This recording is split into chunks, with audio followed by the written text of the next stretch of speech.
3 years ago, the Golden State Warriors were the most feared team in basketball. Led by Steph Curry, Klay Thompson, and Kevin Durant, their dominance was unhindered to no one, and not even the king himself could stop them. But now, the dynasty is seemingly dead. Durant is gone, forming a new super team in the East. Klay remains, but due to injuries is out for the year and now a shell of his former self. Now Curry, on the wrong age of 30, is battling for another finals appearance. Last year, the Warriors were unrecognizable, as without Curry or Klay, they had no identity. Because of this, Golden State only won 15 games in last year's shortened season. Even after a late season return from Steph Curry, they couldn't even make the bubble. All eyes turned to the number 2 pick, rookie center James Wiseman, to see if he could turn the franchise away from their sudden skid.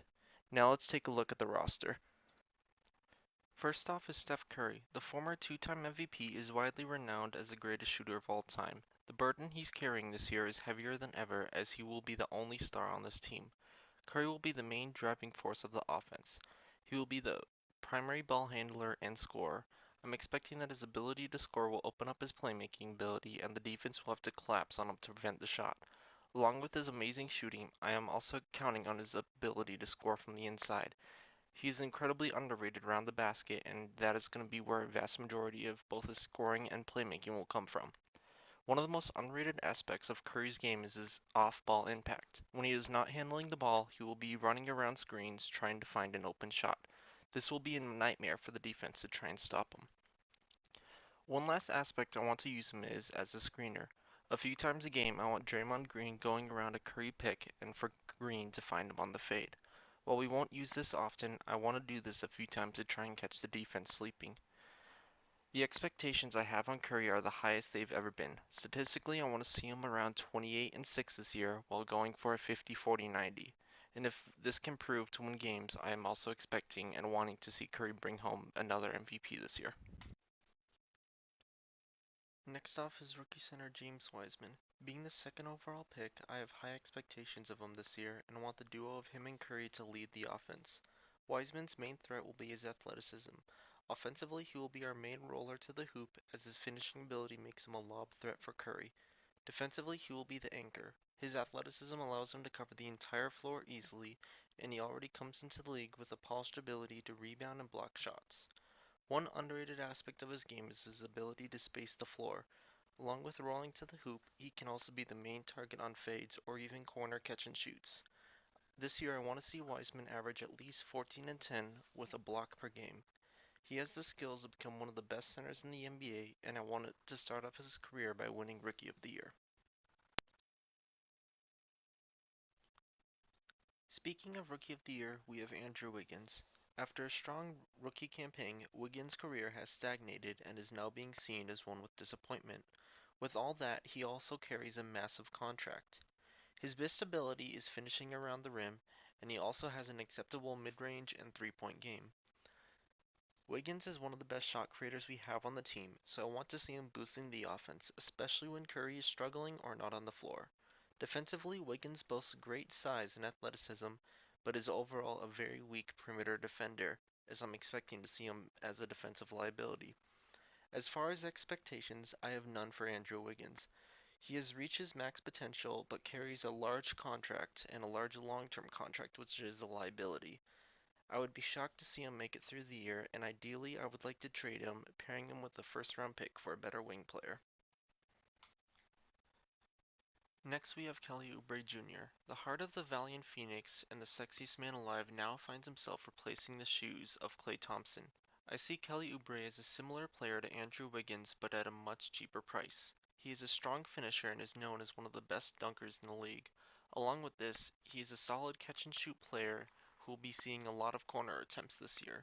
Compared to Wiggins, his defensive game is a lot more polished and he will be guarding either the shooting guard or small forward depending on who is better. This year I would like to see Kelly put up an efficient 18 points per game, and I would also like to make him a long-term part of the team and try to give him a contract lasting a few years. Our final starter is Draymond Green. Aside from Curry, he is the last remaining part from the championship years. Age has not been kind to Green. Much of his offense and defensive ability has regressed in the past few years. but despite this, he is still the smartest player on the court at any given time. And through solid defense and playmaking, he can be a key contributor to this team. Offensively, I want to use Green's passing game and even a few pick and rolls from the power forward position. He still remains as a solid role man and can be effective when paired with Curry. Besides this, I want him hanging around the high post and the arc for easy catch and shoot opportunities. Green is still the best defender we have, so he will be lining up against the top forward for every team we face. I'm hoping that his defensive impact can make up for his regressing offensive game. Much of what Draymond Green does is in between the stat sheet, so I'm not expecting him to light up the scoreboard outside of solid assists and rebound totals. One more notable aspect is the absence of Klay Thompson. The roster I was using did not have him injured, but I decided to give him injury for the entire year, so that is why Kelly Oubre is starting in his place. Our first game of the year is going to be going up against the Los Angeles Clippers, led by Kawhi Leonard and Paul George. I'm not going to want to make any changes to the roster or the starting lineup. I want to get a feel for how this team works, and in the next episode, we're going to be going over some free agents and we're going to be trying to make a few trades. So essentially, I want to see who's going to work on this team, who's not going to work, and get a really good feel for this team.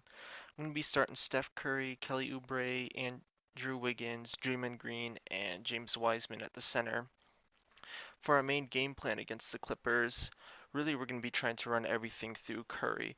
Both Wiggins and Oubre are going to be going up against Paul George and Kawhi Leonard, so I'm expecting them to have a lot of trouble creating shots, as those two are some of the best perimeter defenders in the league. So I'm going to let Curry try and take over the game in the scoring from both the inside and the outside. He's going to be matched up against Lou Williams and Patrick Beverley, and I believe that it'll be pretty easy to open up shots against him. One thing I do want to see is if Andrew Wiggins can prove himself to me. Like I did say earlier, I'm expecting that he might get traded, so I want to see if he can do anything against the great Kawhi Leonard. And finally, the last thing we're going to be looking at is James Wiseman to see what kind of plays he can make on the season going up against Serge Ibaka. On offense here, we're going to have Curry as he hits a double move through the legs to get by Lou Williams in for the easy layup. That's a big part of the story right there, is trying to use Curry's game, especially in the one-on-one against a poor defender like Lou Williams, who will be able to isolate him and get a lot of easy shots inside. Ibaka goes in, tries to drive, passes out to Kawhi Leonard, but Green gets a nice closeout on him. Back to Curry up the floor. We're going to have Wiseman set up a screen there for a middle pick and roll. That's where we find Oubre in the corner, and he's going to hit that. That's a perfect example of using Curry's playmaking to open up the offense. Now we have Kawhi coming off a pick and roll where he just barrels his way through the hoop right through Damian Lee and James Wiseman for the easy layup. Wanamaker coming back on offense, and this right here is an example of how poorly built of a bench unit we have. Trying to get the ball to Wiseman on the perimeter, but these two really just can't get any type of offense going. They're able to go right under the screen. We're really not able to get anything open. Marquise Chris tries to post up, but Kawhi Leonard switches onto him. Chris gets a nice little drop step, but he still can't even finish at the rim despite only being 14% covered. Back on offense now, George takes the ball up at the perimeter, tries driving in on the middle. One of the highlights of Andrew Wiggins' career right there is he's able to reject that back to him. We get the ball back to Kawhi Leonard out on the perimeter, and Damian Lee puts up some good defense where Wiseman's able to get the rebound. Wiseman decides not to pass and calls for a screen on Damian Lee, and he's going to throw down the dunk of the year over Nicholas Batum there. Oubre's up top, and he gets a screen from Curry. Curry fades, but Oubre decides not to take it and is able to finish strong in the middle.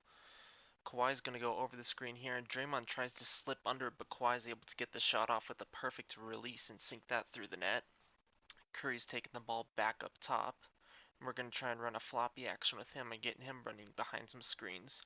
We're going to call Oubre up to the top. Both Wiseman and Green are going to set screens for Curry. Get Curry up top. He's not able to get open, so we have Green set a screen for him, and Curry's able to dish it to Green, and Green gets the easy finish right there. One player that hasn't been talked about much is Andrew Wiggins, but that's because he's been shut down by Kawhi Leonard all game. Those are his first 2 points of the season, as he's able to hit that contested shot right on him off of a pick and fade. Patrick Beverley brings the ball up the court, and he's able to isolate on Wanamaker here and gets by him pretty easily with a tough finish for the layup. After that finish by Beverly, Wanamaker is going to take it back, and we're going to try and set a quick screen for Oubre. We find Oubre in the corner, and he's going to be able to hit the catch and shoot three. He's been having himself quite a night, as along with Steph Curry, those two have been our really only consistent form of offense. Back out on defense, Kawhi Leonard is taking it up, and he's able to just blow right by Draymond Green. And along with that, he's going to welcome James Wiseman to the NBA with one. And he slams it right over Wiseman. Steve Kerr is going to need a timeout to try and recover the rookie's mindset after that one. The end of the third quarter marked when Kawhi Leonard started to take over after that dunk on Wiseman. He's going to come right back down, and despite good defense from both Green and Oubre, he's going to hit one of the cleanest swishes I've ever seen. Right here we get some good action between Steph Curry and the power forward Eric Paschall. Paschall is a very solid finisher and a great three-point shooter coming off the bench at the forward position. I'm going to be trying to use him a lot more up in the future. Wiggins slips under the screen, and despite a shot that Paul George would call a bad shot, he's able to nail it despite a good contest by Wiggins. We come back on offense, and Oubre is able to hit a nice pull-up shot off of a screen by Draymond Green. Oubre's been having himself a complete day carrying the offense. Kawhi hits a step back, and despite another good contest by Draymond Green, he's able to hit it. Sometimes you just have those games where 2K just wants you to lose, and this one is starting to feel like it. And Kelly Oubre again is trying to take over, fighting back every little bit of cheese that 2K hits him with. Curry gets a steal, lags behind a little bit, and he's able to get the and one after Lou Williams pushes him into the basket. We are now down by 11 here with 2.5 minutes left in the fourth, and James Wiseman is able to force a defensive stop by getting a swat on Lou Williams. Curry's going to take the ball up here, do one quick move to get by Lou Williams, and it's a nice finish at the rim right over Serge Ibaka. Right back we get Curry to Wiseman. Wiseman gets one of the best handoffs I've ever seen happen in 2K, and that gets an easy 2 points, narrowing the lead down to 7 now. Quick steal on defense, pass it out to Wiggins at Curry at the arc, and you know that's 3 points in the bag. Now only down by 4, this lead is quickly trimmed down. We get a quick double on Kawhi Leonard, and Andrew Wiggins actually does something for us with the steal. Curry in the corner, and again he's able to green that, and this 11-point lead in 30 seconds has gone down to a 1-point lead now. It was going down so quickly I had to check my own sliders to make sure nothing actually changed. The Clippers call a timeout to our run. Wiseman plays some good quick defense back on Leonard. He gets 2 forced missed shots on him.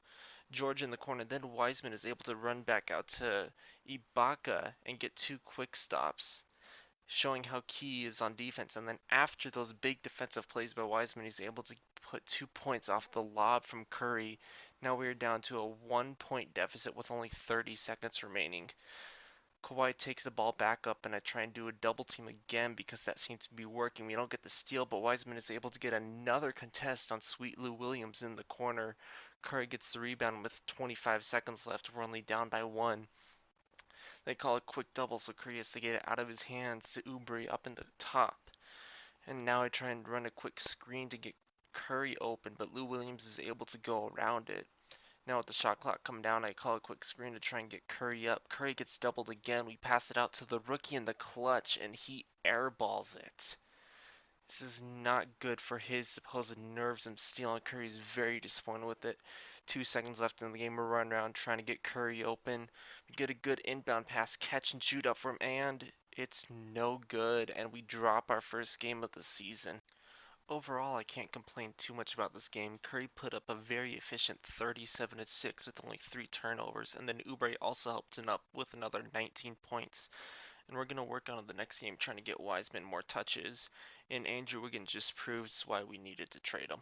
Defensively, I'm also a bit concerned because Draymond Green couldn't do anything to stop Kawhi Leonard, and we're going to try to address some of those problems in the next episode.